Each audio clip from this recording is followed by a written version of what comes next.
While Washington was publicly fighting tariffs, trade deficits, and headline negotiations, something far larger moved quietly underneath the surface. Not over years, not gradually, but within a compressed window of months, an estimated $5 trillion in global capital flows realigned, shifting economic gravity in ways that most observers still haven't fully processed.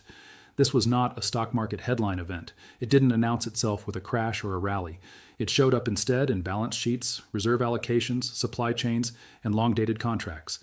And by the time the political noise faded, the financial consequences were already locked in. Here's the core event in one sentence. While policy attention was focused on tariffs as a weapon, capital quietly repriced political risk, currency risk, and supply chain reliability across the global system. The crowd missed it because tariffs are visible and emotional, while capital flows are technical and delayed. Tariffs create press conferences. Capital reallocations show up months later in shipping lanes, FX reserves, bond auctions, and foreign direct investment statistics. By the time those numbers are released, the decision has already been made. The forcing mechanism behind this shift was not tariffs themselves, but uncertainty, compounding across three layers at once: trade policy volatility, currency weaponization risk, and long-term supply chain resilience. Between roughly 2018 and 2022, global investors, including sovereign wealth funds, multinational manufacturers, pension funds, and central banks, began reassessing concentration risk. The math was straightforward. If tariffs can change by 10-25% overnight, if export licenses can be revoked without warning, and if reserve assets can be frozen under geopolitical pressure, then expected returns must be recalculated. Even a 1-2% increase in perceived risk on multi-trillion-dollar portfolios forces reallocation. This is the part most people miss. Capital does not wait for certainty. It prices probability. When probability distributions shift, flows move even if no crisis has yet occurred. According to IMF and BIS aggregates, using estimated ranges, cumulative cross-border capital reallocation exceeded $4 to $6 trillion over this period, depending on classification. This included redirected foreign direct investment into Southeast Asia, increased reserve diversification away from single currency exposure, expanded commodity-backed trade settlement, and a rise in non-U.S. infrastructure financing. None of this required markets to crash. It only required confidence to fracture. What was at stake was not just money, but structural leverage. Capital flows determine who finances deficits cheaply, who controls production choke points, and who sets terms during stress. When money moves, inflation dynamics change. Supply chains shorten or fragment. Currency demand shifts. Even recession risk migrates geographically. A country losing marginal capital inflows doesn't feel it immediately. It feels it later through higher borrowing costs, weaker investment, and tighter financial conditions. Now here's where it breaks. Tariffs were treated as the battlefield, but capital treated them as a signal. The signal said policy could change faster than contracts could adapt. And capital, by design, does not argue. It exits, hedges, or reroutes. To understand how an estimated $5 trillion in global capital shifted while the public debate stayed fixated on tariffs, you have to separate policy theater from financial plumbing. Tariffs were not the mechanism. They were the trigger that forced repricing across multiple layers of the system at once: expected cash flows, currency exposure, and supply chain optionality. Capital responded not emotionally but mechanically. Start with the most basic equation investors use: expected return, darn yield, risk. Tariffs didn't just raise costs on goods by 10%, 15%, or 25%. They injected uncertainty into future earnings. If a manufacturer exporting $10 billion annually faces a potential 20% tariff swing that can change with an executive order, the variability of cash flows increases. Even if profits remain positive, the distribution widens. In valuation terms, that means a higher discount rate. A higher discount rate lowers present value. Multiply that logic across thousands of firms, and equity valuations compress, not necessarily crashing, but losing relative attractiveness versus alternatives. Now layer in currency mechanics. Trade disputes increase the probability of currency intervention, retaliatory devaluations, or capital controls. For global investors holding assets denominated in a single dominant currency, even a 2 to 3% expected FX volatility increase materially changes portfolio math. On a $500 billion sovereign reserve portfolio, a 2% currency shock equates to $10 billion in potential drawdown. Risk managers don't wait for that loss to happen. They diversify preemptively into other currencies, commodities, or real assets tied to production rather than policy. This is where supply chains become financial instruments. When tariffs made cross-border trade less predictable, Firms began shifting from lowest cost to lowest risk-adjusted cost. That meant relocating production closer to end markets or into politically neutral jurisdictions. Foreign direct investment flows reflect this. Between 2019 and 2022, FDI into Southeast Asia, parts of Latin America, and select Middle Eastern hubs rose by 20-40% in cumulative terms, estimate range depending on country, while some traditional hubs saw stagnation. Each factory relocation brings with it financing, banking relationships, insurance, and long-term contracts, all forms of capital commitment. Here's a concrete numerical example. Imagine a multinational allocating $50 billion in CapEx over 10 years. If tariffs raise operating cost uncertainty by just 1.5% annually, the net present value of that investment can fall by 10 or 15% under standard discounting assumptions. That alone justifies moving capital, even if headline tariffs never fully materialize. Multiply that decision across hundreds of firms, and you quickly reach multi-trillion-dollar flow adjustments. The bond market amplified this shift. Countries perceived as stable beneficiaries of redirected trade saw lower term premiums. A 30-50 basis point decline in long-term yields might sound small, but on $1 trillion in government borrowing, that's $3 to $5 billion per year in reduced debt service. Meanwhile, countries viewed as politically volatile faced the opposite, marginally higher refinancing costs, especially at the long end of the curve. This divergence feeds back into fiscal capacity and growth expectations. This is the part most people miss. No single market shows the full picture. Equities price earnings risk, bonds price fiscal credibility, FX prices policy stability, commodities price physical flow changes. When all four move in the same direction, capital is not speculating. It's reallocating structure. Tariffs didn't cause the $5 trillion shift directly. They revealed fragility, and capital, by design, flows away from fragility toward optionality. Once capital began to reprice risk, the system didn't adjust evenly. It fractured along pressure points. Actors with flexibility moved early, while those with constraints were forced to react later, often at worse prices. This is where the shift from policy narrative to forced behavior becomes clear. Markets don't care who is right, they care who is liquid and who is trapped. Start with governments. Trade-dependent economies faced a binary choice: absorb higher costs or redirect flows. Exporters reliant on single market access couldn't wait out uncertainty indefinitely. If 30-40% of national exports depend on one trade partner and tariff exposure can swing double digits in a year, fiscal planning becomes unstable. Governments responded by offering incentives, tax holidays, infrastructure spending, regulatory fast-tracking to attract rerouted investment. These incentives weren't ideological, they were defensive. Losing even 2 to 3% of GDP equivalent export activity can translate into unemployment spikes, budget shortfalls, and political instability. Central banks faced a different trap. Reserve managers operate under mandates emphasizing capital preservation and liquidity. When the probability of reserve asset restrictions, however remote, increases, diversification becomes rational. Even reallocating 5 to 10% of a $1 trillion reserve pool equals $50–100 billion moving out of a single asset class. These are not speculative trades. They are policy decisions executed slowly but relentlessly, often through gold accumulation, currency swaps, or increased holdings of non-aligned sovereign debt. Once initiated, these shifts are hard to reverse because reversing them would require restored trust, not just improved pricing. Banks and institutional investors were constrained by regulation. Stress tests, risk-weighted asset requirements, and liquidity coverage ratios respond mechanically to volatility assumptions. When trade tensions increased volatility inputs, banks were forced to hold more capital against the same exposures. That reduces lending capacity. Reduced lending tightens financial conditions, particularly for trade finance, inventory financing, and emerging market borrowers. The result is a self-reinforcing loop. Less credit availability accelerates capital migration toward regions with perceived stability. Manufacturers were perhaps the most visibly trapped. Supply chains built over decades cannot be restructured overnight.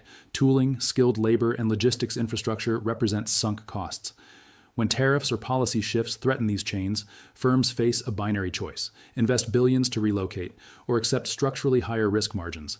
Many chose the former, even at significant upfront cost.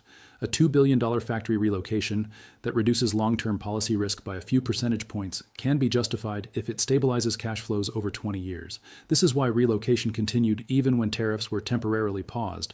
The trust damage had already occurred. Households felt this last. Inflationary pressures from higher import costs and supply chain inefficiencies reduced real purchasing power. Wage adjustments lagged price increases. Consumption slowed unevenly. creating political pressure that fed back into policy volatility, reinforcing the cycle. This is the quiet transmission channel from capital markets to everyday life. A brief historical parallel helps frame this. In the early 1970s, the collapse of Bretton Woods wasn't triggered by a single announcement, but by accumulated credibility loss. Capital moved before formal policy shifts. The similarity lies in trust erosion. The difference today is speed. Digital markets, derivatives, and global liquidity allow capital to reallocate far faster and in greater magnitude. Now here's the binary reality most participants faced. Either adapt early at a cost or adapt later under pressure. Those with optionality moved. Those without became price takers. To understand why the global power shift was not a matter of opinion but arithmetic, you have to follow the flows. Not headlines, not speeches, not quarterly market moves, but balance sheet math across trade, reserves, debt, and production capacity. This is where normal expectations fail, because most models assume stability where none existed. Start with trade flows. Global goods trade averages roughly $22–25 trillion per year in gross terms, depending on methodology. Even a 5% redirection of those flows represents $1.25 trillion annually. During the peak tariff and counter-tariff period, estimates suggest 8 to 12% of trade routes were reconsidered, renegotiated, or reinsured due to uncertainty, scenario range. That doesn't mean all trade stopped. It means contracts were shortened, suppliers diversified, and redundancy increased. Over a 4-year window, that alone implies $3 to $5 trillion in cumulative trade-linked capital reallocation when you include inventory financing, shipping contracts, insurance, and infrastructure investment. Now move to foreign direct investment. Global FDI flows typically range between $1.2 to $1.8 trillion per year. What changed was not the total, but the destination mix. When capital exits one region, it must land elsewhere. A 25–40% cumulative increase in inbound FDI to alternative manufacturing hubs over several years, estimate range, implies hundreds of billions redirected. But FDI is only the visible layer. Each dollar of FDI typically pulls $2 to $4 in auxiliary capital. Local debt issuance, supplier financing, currency hedging, and workforce development. That multiplier effect is how you bridge from hundreds of billions in reported FDI to trillions in effective economic influence. Next, reserves and funding markets. Global foreign exchange reserves sit around $12 to $13 trillion. If central banks reallocate just 5 to 7% away from previously dominant assets, that equals $600 or $900 billion in shifts. Add to that increased bilateral currency swap lines, commodity-linked settlement agreements, and reduced recycling into certain sovereign bond markets, and you approach $1 to $1.5 trillion in funding structure changes. These don't show up as selling pressure on any single day, and they show up as persistent marginal demand decline, which is far more powerful. Now consider debt servicing math. Countries benefiting from redirected flows experienced lower effective borrowing costs. A 40 basis point yield advantage on $2 trillion in cumulative issuance equals $8 billion per year in interest savings. Over a decade, that compounds into fiscal flexibility, more infrastructure, more subsidies, more geopolitical leverage. Conversely, even a 25 basis point penalty on large issuers raises debt service ratios and constrains policy. This is how power shifts without conflict. Let's frame this with scenarios. Scenario A, low estimate, 5% trade redirection, plus 5% reserve diversification, plus modest FDI shift, 3 trillion cumulative impact. Scenario B, base case, 8–10% trade redirection, plus 6–7% reserves, plus strong FDI multipliers, $5 trillion. Scenario C, high estimate, 12% trade realignment, plus accelerated reserve shifts, plus infrastructure leverage, $6–7 trillion. Each scenario uses conservative assumptions. None require panic, only repricing. This is why normal expectations fail. People expect markets to react loudly, but structural capital moves quietly, and by the time the data confirms it, the advantage is already embedded. When structural capital shifts of this magnitude occur, markets rarely respond in a clean, linear fashion. Instead, the reaction appears fragmented, volatile, and at times contradictory. That's because markets don't price events. They price constraints. And when constraints tighten unevenly across assets, the transmission mechanism looks irrational to casual observers, even though it is structurally logical. Start with correlations. In stable regimes, assets move together in predictable ways. Risk-on assets rise together. Risk-off assets rally when fear spikes. During the capital reallocation period tied to tariff uncertainty, these relationships weakened. Equity markets could rally while long-term yields fell. Commodities could spike while trade-sensitive currencies lagged. This is a classic sign of flow-driven markets, not narrative-driven ones. Capital was not expressing optimism or pessimism. It was changing location. Correlation breakdowns are often the first visible symptom of deeper structural shifts. Volatility was the next transmission channel, not sustained panic volatility, but episodic spikes, implied volatility in FX, and rates markets frequently jumped 20-40% above baseline during trade-related announcements, then faded quickly. That pattern matters. It tells you participants were hedging against uncertainty rather than betting on outcomes. Each volatility spike forced option dealers to rebalance gamma exposure, which amplified short-term price moves without changing long-term trends. This is why markets felt jumpy but directionless. Liquidity then became selective. In stressed conditions, liquidity doesn't disappear uniformly. It reprices. Bid-ask spreads widened more in assets tied to uncertain trade flows, while remaining tight in perceived beneficiaries. A 5 to 10 basis point widening in credit spreads for export-heavy firms raised funding costs materially. For leveraged funds, that mattered. Higher funding costs reduce allowable position size. Reduced position size means forced selling, not because fundamentals changed, but because balance sheet math did. This is where feedback loops emerged. Forced selling in one area freed capital that had to be parked somewhere else.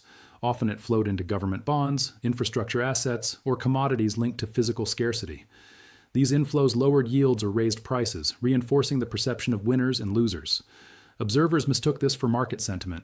In reality, it was capital obeying margin rules. What should observers watch during such phases? Not headlines, but plumbing indicators. Yield curve shape matters more than absolute rates. Persistent flattening or inversion reflects long-term growth repricing. Credit spreads tell you where stress is concentrating. A 50-100 basis point widening in high-yield spreads often precedes real economic impact. Currency indices like DXY signal reserve demand shifts. Inventory levels in commodities reveal whether supply chains are adjusting or breaking. ETF flows show retail confirmation, usually late. Here's the key insight. Markets don't transmit shocks evenly. They route them through the weakest link. During this period, the weakest links were entities dependent on stable trade policy and cheap refinancing.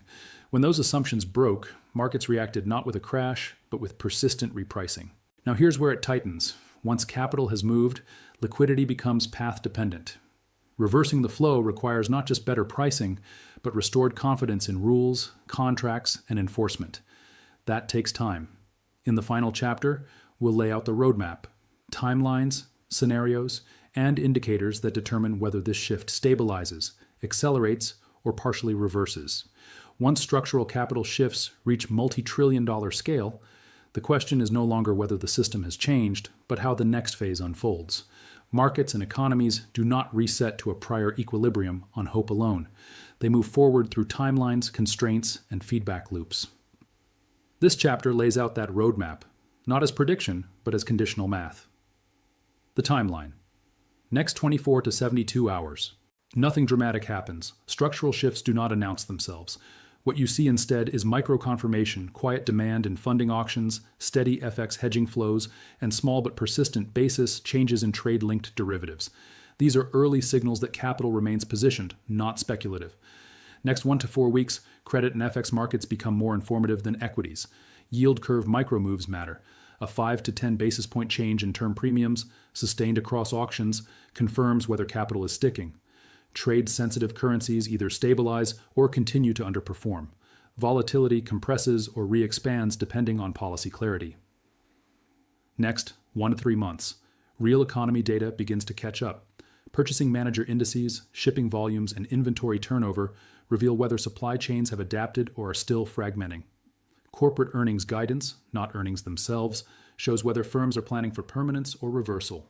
Next 1 to 2 quarters, this is where power shifts become undeniable. Capital expenditure decisions lock in. Infrastructure spending reflects new trade routes. Sovereign borrowing costs diverge enough to affect fiscal policy. By this point, reversal becomes expensive. Scenario 1, base case, most likely. Description, capital remains partially reallocated. No full reversal, no acceleration. Trade diversification persists. Reserve diversification continues slowly. Growth differentials widen modestly.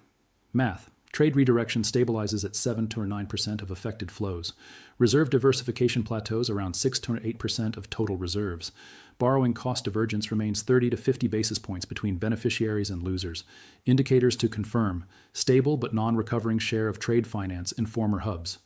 Continued non-USD reserve accumulation without sharp FX moves. Flat but segmented yield curves. FDI commitments maintained, not canceled. Volatility contained but not collapsing. Scenario 2. Stress case. What breaks if liquidity tightens? Description: a tightening shock. Monetary, geopolitical, or fiscal forces capital to choose safety over optionality. Liquidity retreats faster than expected. Math: reserve reallocation accelerates to 10% plus. Credit spreads widen 150 basis points in vulnerable sectors. Refinancing risk spikes for trade-dependent borrowers. Constraints: banks reduce trade finance. Manufacturers delay capex. Governments face rising debt service. This is where recession risk migrates geographically. Indicators to confirm: sharp credit spread widening FX funding stress, cross-currency basis. Inventory drawdowns accelerating emergency liquidity facilities, expanding policy coordination rhetoric returning scenario 3. Relief case: what would stabilize the system? Description: policy credibility improves. Trade rules stabilize. Capital stops moving, not because it returns, but because it no longer needs to hedge. Math: no further reserve diversification beyond current levels. Yield differentials compress by 15-25 basis points. Trade volumes normalize without inventory stress requirements. This scenario requires something rare: predictability, not stimulus. Contracts must feel enforceable. Rules must outlast election cycles. Indicators to confirm: long-dated volatility compresses yield curves, steepen on growth, not inflation. Stable FX forward pricing. Capex guidance shifts from defensive to neutral. Reduced hedging costs in trade finance. The big picture takeaway: this episode was never about tariffs alone. It was about trust as an economic input. Capital does not need drama to move. It only needs probability to change. Once money reroutes through new systems, it creates its own gravity. Cheaper financing here, tighter conditions there, and long-lasting advantages that don't show up in headlines. Markets didn't overreact. They recalculated. And this is why normal expectations fail. People expect policy to move markets. In reality, markets move policy, quietly through balance sheets, long before anyone admits it. This video is for educational and informational purposes only. It does not constitute financial or investment advice. Economic systems involve risk, uncertainty, and complex trade-offs. Always consult qualified professionals before making decisions. If you want continued analysis like this, mechanism-focused, numbers-driven, and grounded in structure rather than hype, subscribe for future updates.